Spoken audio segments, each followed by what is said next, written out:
Hey there, my name is Alex Bryjack, and we are so glad that you are tuning in to Mission Church. We hope that this helps you in your journey in finding and following Christ. We would love to see you right here at 82 Stratford Drive on a Sunday morning at 9 a.m., 10:30, or 12 p.m. But for today, let's dive into this message. Houston, we have, say with me, we have a problem. That line comes from Apollo 13. Luke Combs, he also has a song called Houston, We Have a Problem. Houston, we have a problem. And that's what I want to begin by drawing your attention to. It's a problem that I think all of us share in common. I don't think anyone in this room, no matter your age or stage, would say that you don't have a problem with what I'm going to be talking about today. Houston, we have a problem. Quoting another movie, it's one of the classics, the movie is Top Gun. There's this moment where Mav says to Goose, I feel the need for speed. You feel this need to go faster and faster and faster and faster and faster. What started out as a want has become a need. And what used to be fast enough is no longer fast enough. I feel this need for speed. And I just can go first and admit, I've been admitting all day, this is me. If I'm honest today in front of you guys, I would say there are many times where I feel this need that I need to go faster. I need to maximize more and more and more out of the days that God has given me. I feel this need for speed, and what used to be fast enough isn't fast enough anymore. What used to be fast enough 10 years ago isn't fast enough anymore. I used to be amazed at how quickly I could brew coffee, but that's not fast enough anymore. I used to be amazed that when I would order something online and it would be here in a week, we'd say that's slow. Now, actually, we need Amazon Prime. I feel the need for speed, but I don't think I'm the only one. When was the last time your kids said, Mom, can we please go out and get some slow food? I don't think they've ever said that. They need canes and they need it right now. When was the last time your teenager said, Dad, I just wish that we could get some low-speed internet? No teenage boy or girl has ever said that. No, they want their internet fast. You want your internet fast, and you want it to be even faster. You and I, this is what we feel. We feel this need for speed, and it's a problem. When was the last time that you decided to take the long way home from work? When was the last time when you were at Jewel or Mariano's or Woodman's or Costco, and you had all your groceries, and you just said, you know what, babe? Let's find the longest line in here, and we're just going to get behind. When was the last time you decided to make a pour-over cup of coffee instead of a Keurig? Show of hands, how many of you don't even know what a pour-over cup of coffee is? All right, there's a few of you. I can help you with that. This need for speed. It started off as like a hope or a want or a nice to have, but it's become a must-have. And what used to be fast enough is no longer fast enough. And it is a problem. We actually have a problem. And the problem isn't just speed, it's that speed has become a need. It's become a need. And it's subtly becoming an idol. And it's subtly taking place within our heart that Christ used to take place in. We now bow our knees at the worship of productivity and more and more and more and more speed. And I'm not against fast, okay? Quick disclaimer. I'm not against fast. We have our vision statement on the wall, 2027. It's our 5-year vision statement. If you were to ask me, hey, Pastor John, would you like to reach that by 2025? I would say yes. I actually am into fast, okay? I'm into productivity. But the problem is it has moved into an unhealthy place. For most in this room, for most listening, for most watching online, this speed thing is becoming a problem. It's hijacking our soul. It's eroding our relationship with God and with others. Have you noticed how not efficient relationships are? Have you noticed how you weren't able to squeeze in that really important conversation with your wife into 10 minutes? Or you can try to squeeze it in within 10 minutes. Let me know how that goes. And start. Go ahead. No. I'm all yours, babe. No, I care. Relationships aren't efficient. You can't squeeze in critical or crucial conversations within a 5-minute window. You can't say to God or to the people that you love, hurry up, we need to grow. We need to bond. We need to be more intimate. Hurry up. And this is what is happening to you.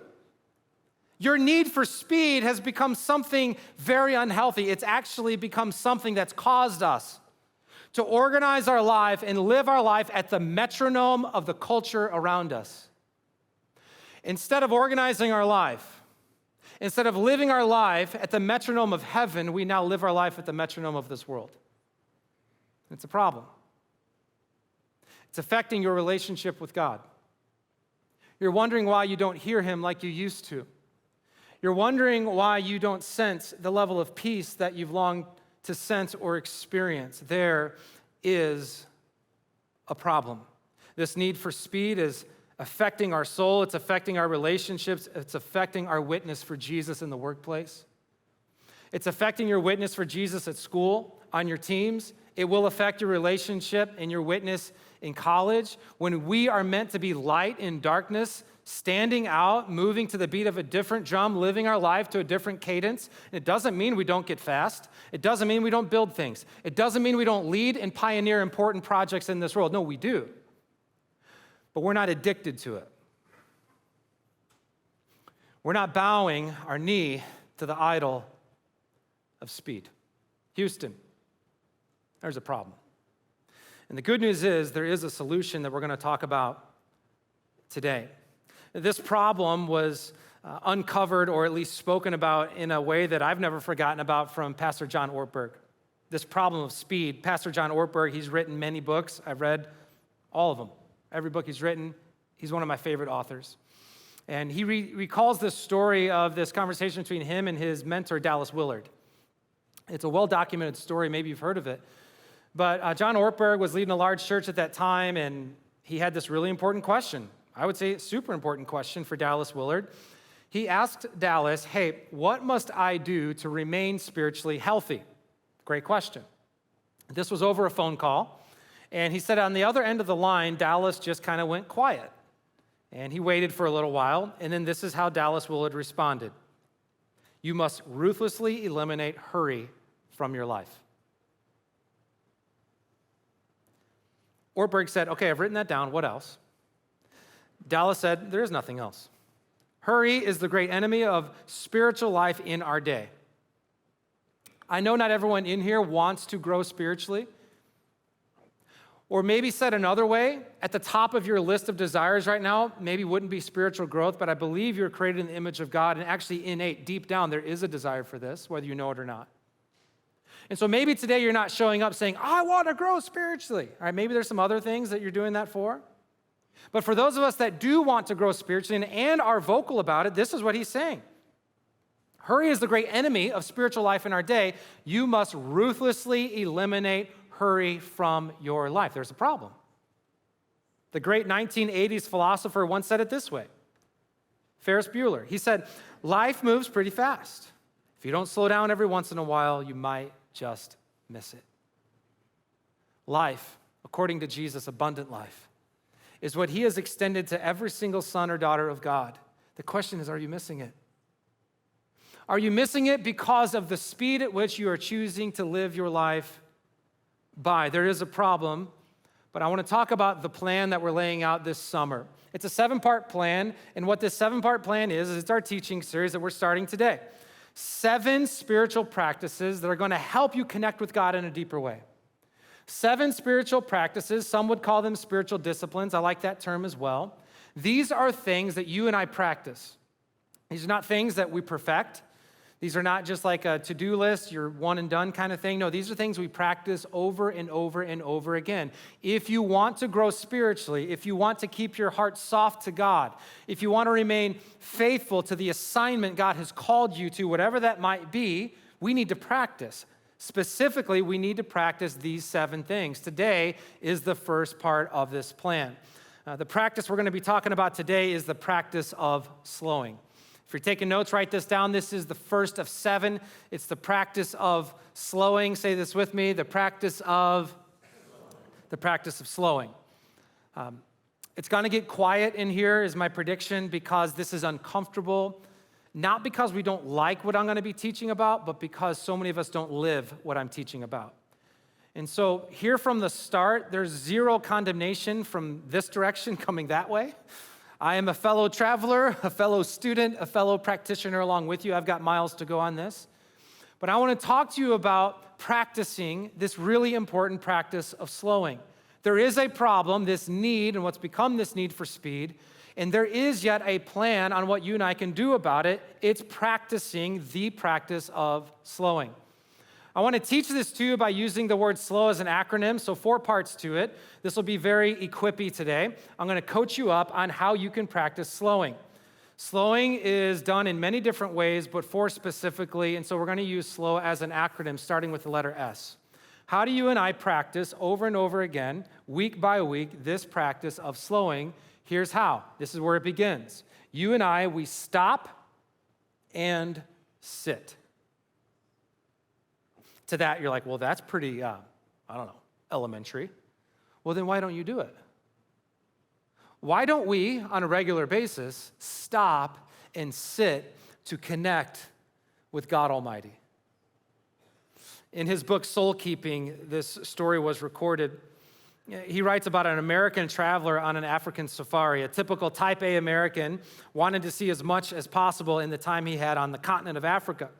Because he wanted to see parts of the land where travel was difficult, he hired some local people to carry his supplies. On the first morning, they got up early and made encouraging progress. The second morning, everyone once again rose with the sun, and they covered a great distance. The third day, the party traveled far, but on the fourth morning, the local people simply sat under the trees and refused to move on. The American tourists became impatient, but no amount of coaxing would get the men moving again. Finally, through an interpreter, the tourists asked what the problem was. The translator relayed their message. Here it is. They are waiting for their souls to catch up with their bodies. What wisdom for you and I to choose the practice of slowing, and in doing so, wait for our soul to catch up with our body. There's 4 great books as I kind of begin this stop and sit part that I want to draw your attention to. 4 resources. I have some screenshots of this. The Life You've Always Wanted. I've read this so many times. The Ruthless Elimination of Hurry. This book in red.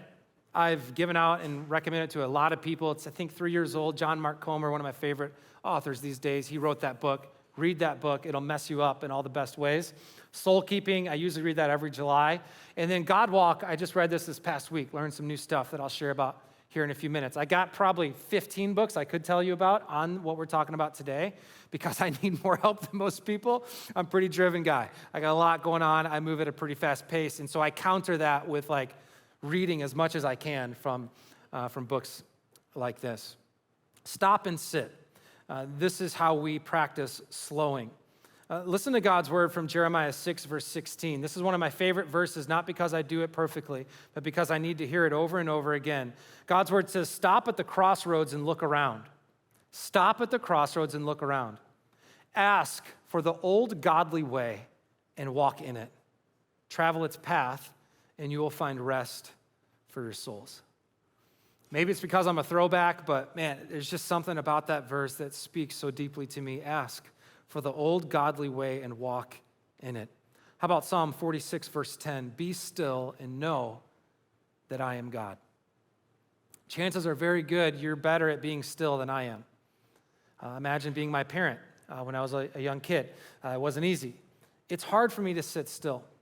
It's hard for me to sit in the presence of God. It's hard for me to stop and sit. It just is. And one of the reasons that makes it so hard is I have this, I'm sure you're not familiar with this, but I have this tendency to think that I'm God.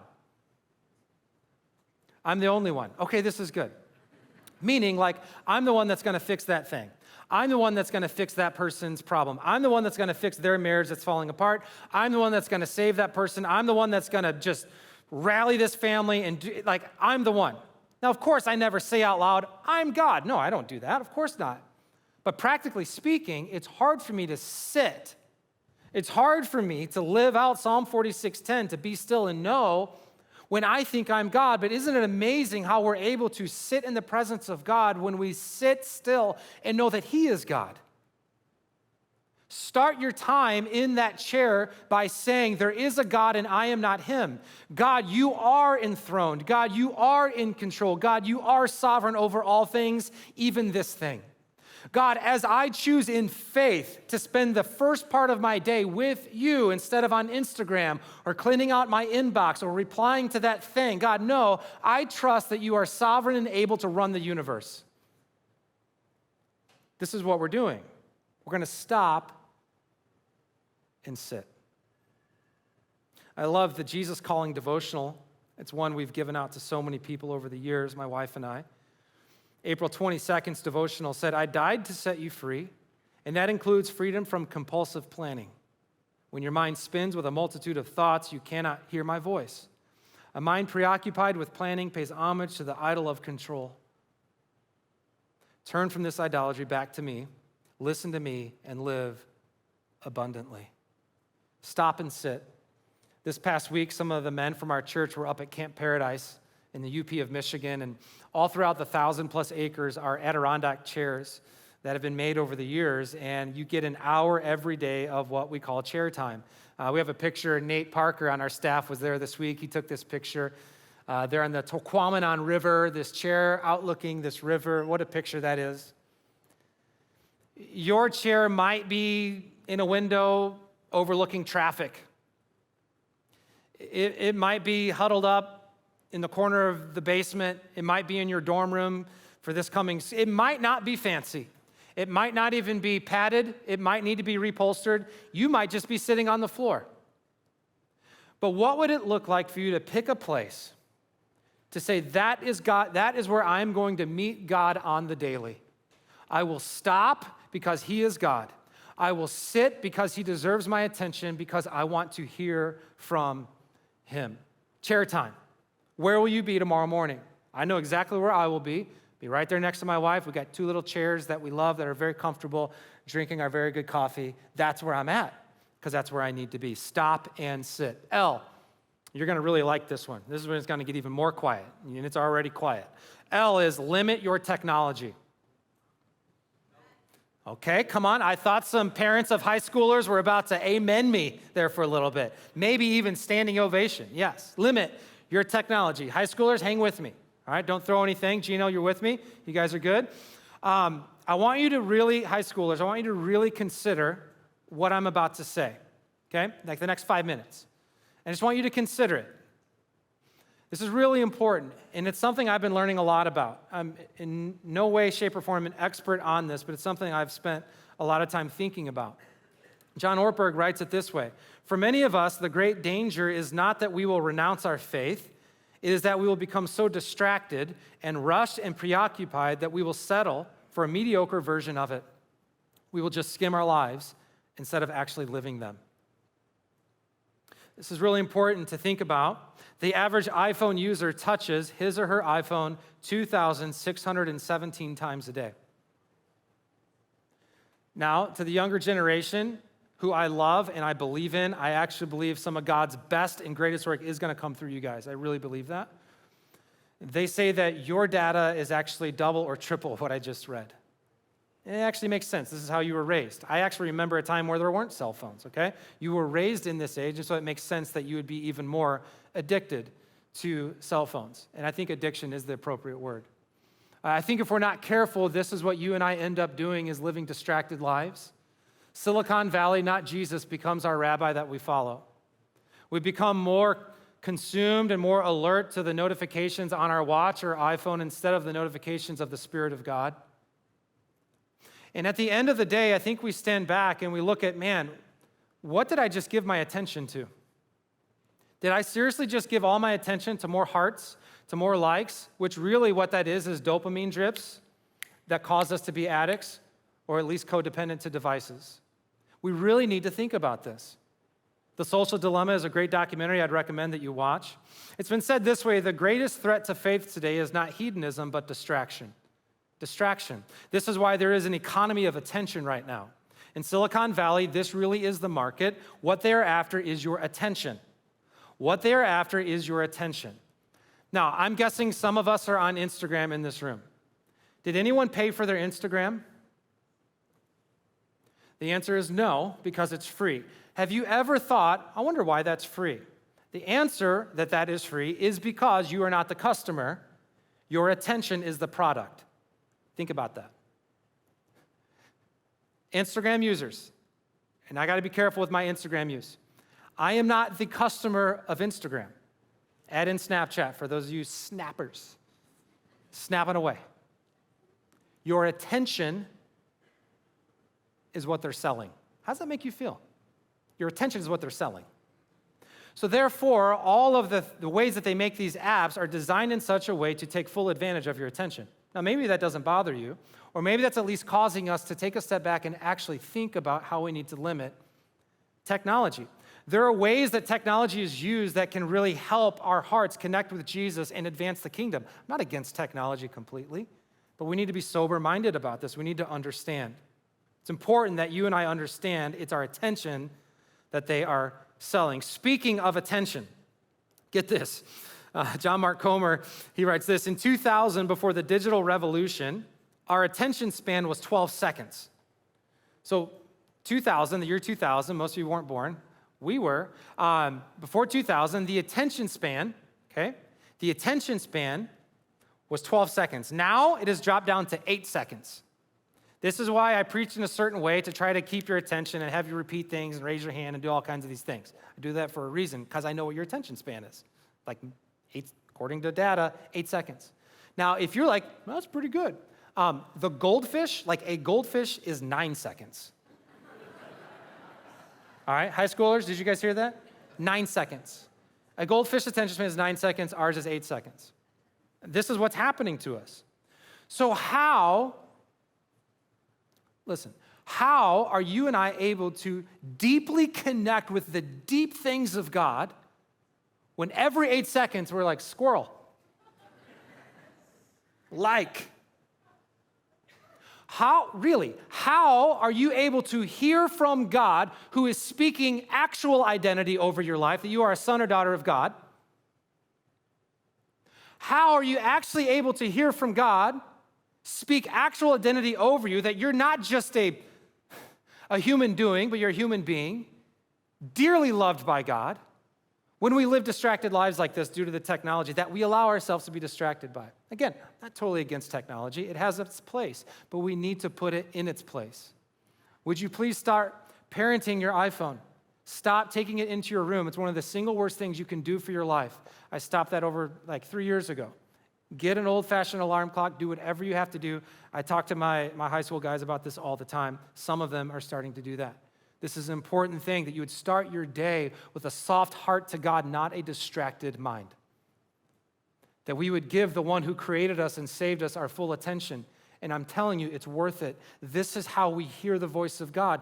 This is how we hear God speak truths over our lives, when he has our undivided attention. John Mark Comer says attention is the precursor to adoration.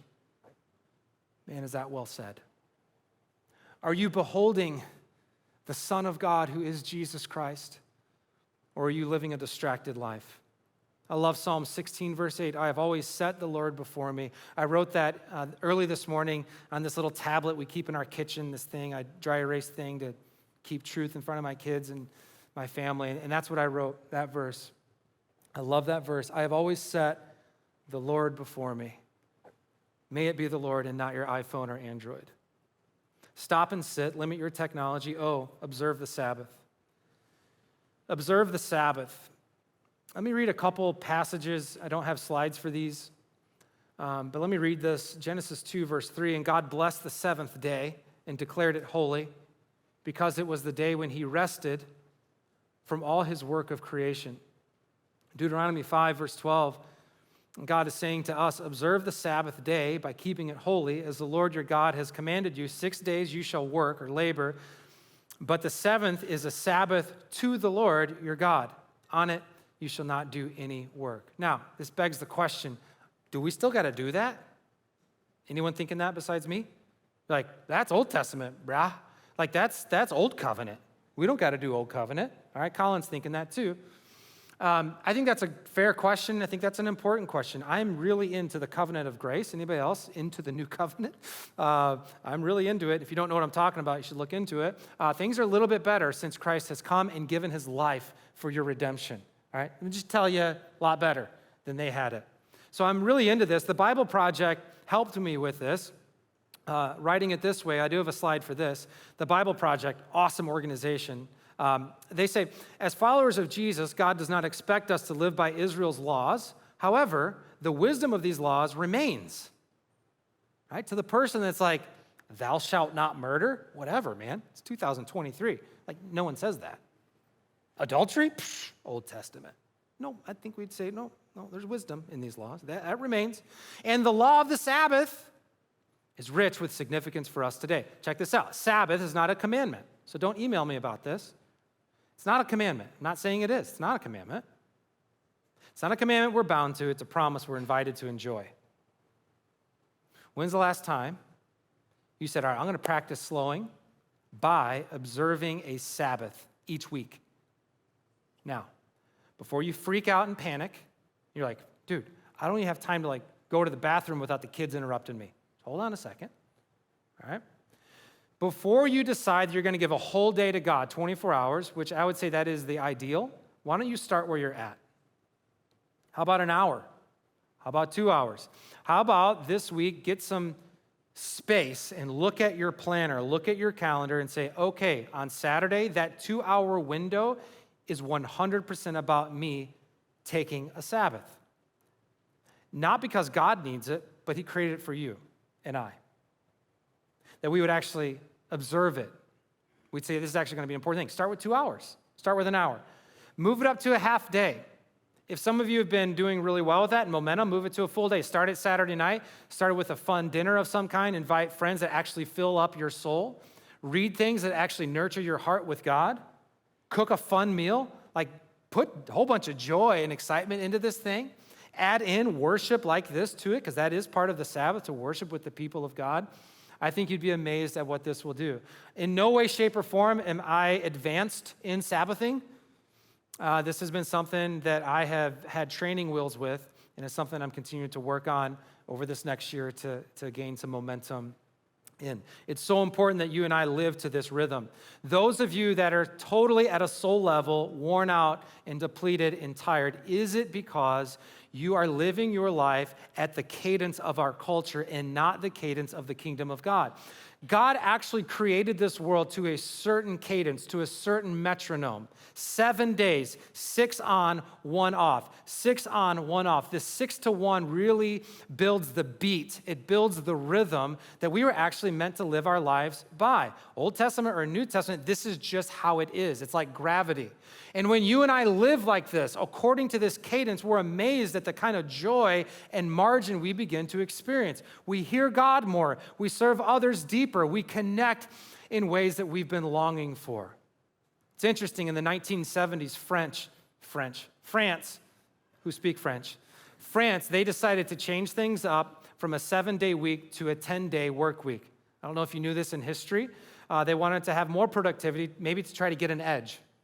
After some time of 10 days, all kinds of mental health issues were absolutely through the roof, to the degree that they called a timeout and they said, I don't think we should do 10 days anymore. I think we should come back to 7 days. Who came up with 7 days? I wonder who invented that. Maybe it was the one that got here first.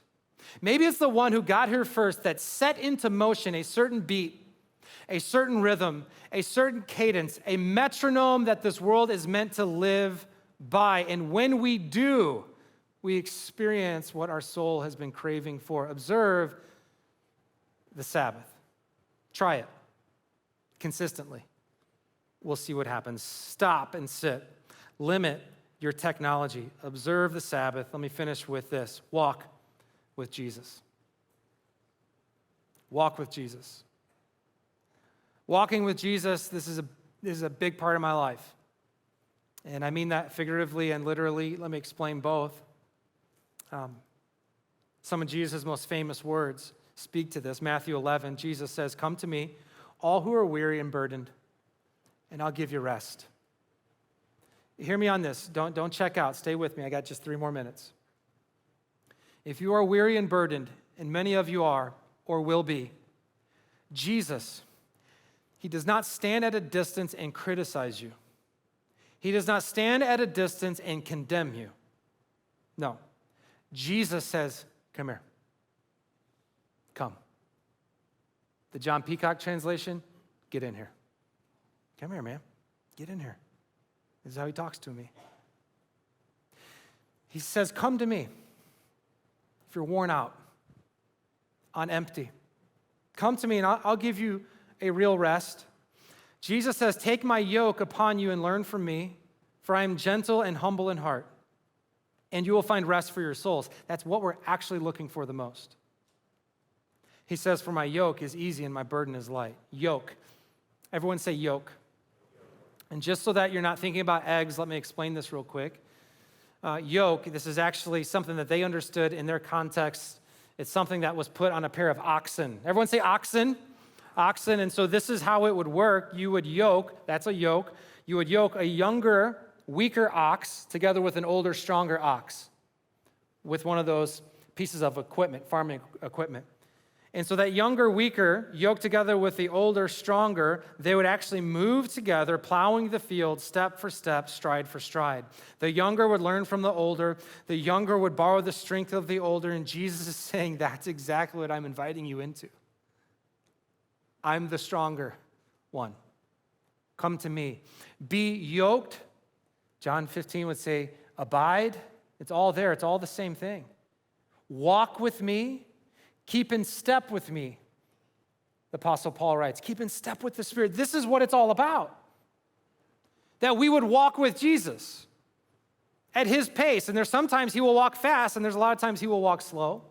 That we would literally keep in step with the one who loves us more than anyone has ever loved us in our life. That we would take his yoke, not the yoke of this world, not the yoke of your boss, not the yoke of your spouse, not the yoke of your coach, that you would take his yoke upon you. I love how it says it in the Message translation. Walk with me and work with me. Watch how I do it. Learn the unforced rhythms of grace. John Mark Comer, in The Ruthless Elimination of Hurry, says it this way. An easy life isn't an option. An easy yoke is. Jesus doesn't offer an escape. He offers us something far better, equipment. At his side, like two oxen in the field, tied shoulder to shoulder, with Jesus doing the heavy lifting at his pace, slow, unhurried, present to the moment. Hear me on this. Full of love and joy and peace. An easy life isn't an option. An easy yoke is. This past week, I read the book Walk with God. That's actually not the name of the book. God Walk, that's what it's called. Similar. God Walk. I've been doing these walks since January 23rd. Usually there's weight on my back called a ruck. So it grabbed my attention. I'm like, oh yeah, because I'm a runner, I do triathlons and all this stuff. So I usually move fast. When I'm not running, I'm on my road bike or tri-bike, and I'm moving very fast. And so God just kind of got me into this whole walking thing, and I didn't realize how much I needed it. My RPMs move fast. The metronome of my life is very fast. And so this walking thing has been the biggest takeaway of 2023 for me. It has slowed me down. And I've been able to hear.